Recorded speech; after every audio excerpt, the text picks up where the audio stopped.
Hi, John Sullivan again with 401k Specialist from the floor of the Fi360 conference in San Diego, and I'm joined by Craig Rosenthal, who is Senior Vice President with Fiduciary Benchmarks, and we were talking, as we always do, about value versus value add, something that's very, very important within the industry. Can you just sound off on that a little bit?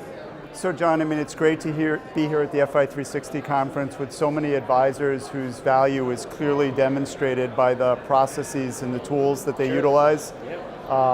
They're fiduciarily focused, and no better way to prove your value than to have a method that supports your reasonableness. Right, yeah, absolutely. So what are you seeing from them specifically when it comes to value? Yeah, so we're hearing a lot of discussions about the incremental value of things like 338 and managed accounts and model portfolios, and the processes that make all of those tools and services more valuable to plans and therefore help justify their reasonableness.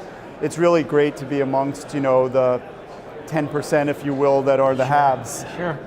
Now, I'm curious about what you think about the SEC rule and some of the discussion yesterday. I don't want to put you on record or put Fiduciary Benchmarks on record necessarily, but how do you think it's going to influence the discussion that we're having here about value add, and who is a fiduciary versus who is not? Yeah, I think the cat's out of the bag, John. Okay. Everybody knows, regardless of whether it's the SEC or the fiduciary rule that survives, the bar is now set, and advisors should be acting in the best interest of their plans and their participants, and the advisors that do that as fiduciaries will have a better argument that their compensation is reasonable. Sure. And yesterday Blaine Aiken was saying how the DOL rule is pretty much on life support at this point, but it doesn't matter because it's got such a lasting legacy both within the industry and with consumers. Is that what you're finding as well? Oh, absolutely. We have clients today using our fiduciary rule, FINRA 1345, best interest determination tool. Sure.